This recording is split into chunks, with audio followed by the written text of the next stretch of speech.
স্বাগতম জনাইছো সকলোকে জেনাৰেল ষ্টাডিজ ইউটিউব চেনেললৈ। আজি আমি কাৰেণ্ট এফেয়াৰ্ছৰ 10টা কুৱেশ্যন ডিছকাছ কৰিবলৈ ওলাইছো আৰু আশা কৰোঁ আপোনালোকে সকলোৱে ভাল পাব। আমাৰ প্ৰথমটো কুৱেশ্যন হৈছে, এইটো ভেৰি ৰিচেণ্ট কুৱেশ্যন হয়। Which nation won the African seat in the UNSC elections 2020? এইটো নন পাৰ্মানেণ্ট মেম্বাৰশ্বিপৰ কাৰণে হয় একচুৱেলি। চ' অপশ্যন কেইটা দিয়া হৈছে কেনিয়া, জিবুটি, জাম্বিয়া, ইজিপ্ট। আৰু আফ্ৰিকান সিটৰ কাৰণে কৈছে, আফ্ৰিকান সিটৰ কাৰণে হলে কেনিয়া আৰু জিবুটি হ'ব। এই দুয়োখন কাউন্ট্ৰিয়ে তোমাৰ ইলেকশ্যনৰ কাৰণে এপ্লাই মেম্বাৰশ্বিপৰ কাৰণে এপ্লাই কৰিছিলে আৰু এই মেম্বাৰ কৰাৰ পিছত ইলেকশ্যনত বেছি ভোটিং পালে কেনিয়া মেম্বাৰ হ'ব পাৰিলে। এই কেনিয়াৰ লগতে আৰু 4খন কাউন্ট্ৰিয়ে তোমাৰ নন পাৰ্মানেণ্ট মেম্বাৰশ্বিপ পাইছে, টোটেল 5খন। First Kenya, Mexico, India, Norway and Ireland. আৰু এইবাৰৰ কাৰণে এইটো কুৱেশ্যন বহুত জৰুৰী বুলি মই ভাবোঁ। Next question, India was ranked at which position on the IMD's annual World Competitiveness Index? Your option keita 54th, 43rd, 37th, 61st. So answer to is 43rd. ইয়াতে এটা কথা জানিবলগীয়া আছে, IMD's annual World Competitiveness Index আৰু Global Competitiveness Index ৰ মাজত এটা difference আছে। ডিফাৰেন্সটো এইটোৱে মেইনলি যে World Competitiveness Index এইটো আছে, সেইটো IMD পাব্লিছ কৰে। IMD is Institute for Management Development, ঠিক আছে। আৰু যেটো গ্লোবাল কম্পিটিটিভনেস ইনডেক্স আছে সেইটো পাব্লিছ কৰে ওয়াৰ্ল্ড ইকোনমিক ফোৰামে। যদি গ্লোবাল কম্পিটিটিভ ইনডেক্স আহে আৰু অপশনত যদি 68 পোৱা 68 ৰ্যাঙ্ক, তেতিয়া হলে সেইটো 68 ৰ্যাঙ্কটো আমি ক্লিক কৰিব লাগিব, ঠিক আছে। নেক্সট কোৱেশ্যনলৈ আগবাঢ়িছো। The newly elected president of 75th UN General Assembly, Volkan Bozkir, belongs to which nation? Option keita hoise Russia, Germany, Turkey and Armenia. Answer to hoise Turkey. Question to দুটা দুই প্ৰকাৰ আহিব পাৰে।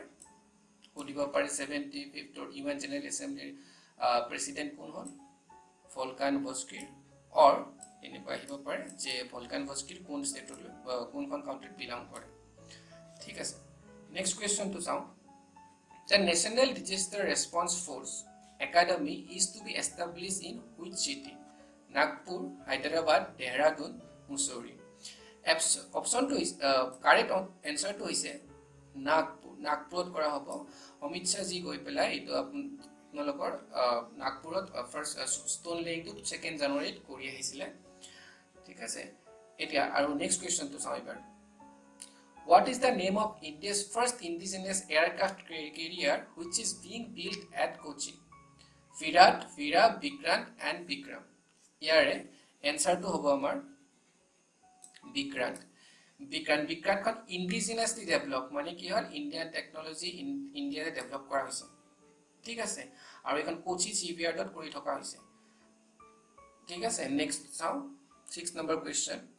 Which film won the Best Motion Picture Drama Award in the Golden Globe Awards 2020?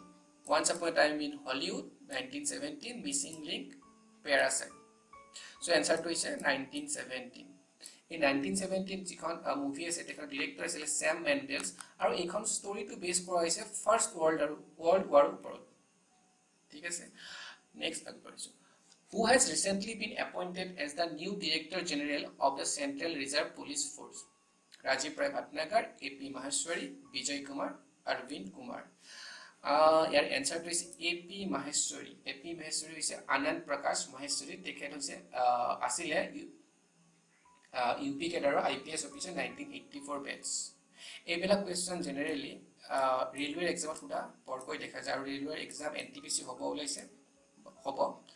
So এইবিলাক question ভালদৰে পঢ়াটো বহুত জৰুৰী বুলি ভাবোঁ। Question number 8. This year World Environment Day theme was World Environment Day episode হৈ গল। এইটোৰ থিমটো কি আছিলে? Only one earth, time for nature, plant a tree today, beat air pollution.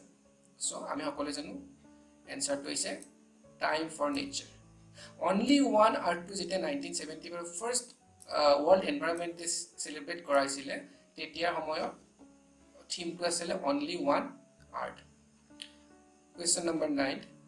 Which country recently set a Guinness World Record for the highest altitude fashion show event ever held?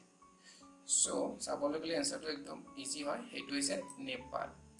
ঠিক আছে নেপালে first highest altitude মানে উচ্চতাত থকা সৰ্বোচ্চ উচ্চতাত থকা তাত তেখেতসকলে ফাৰ্ষ্ট ফেশ্বন শ্ব' অৰ্গেনাইজ কৰিছিলে আমাৰ যে last question number 10 the 107th annual Indian Science Congress was held in which city?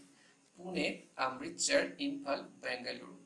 আৰু ইয়াৰ অপচনটো হৈছে বেংগালুৰু বেংগালুৰু এইবাৰ আমাৰ থিমটো আছিলে Science and Technology for Rural Development.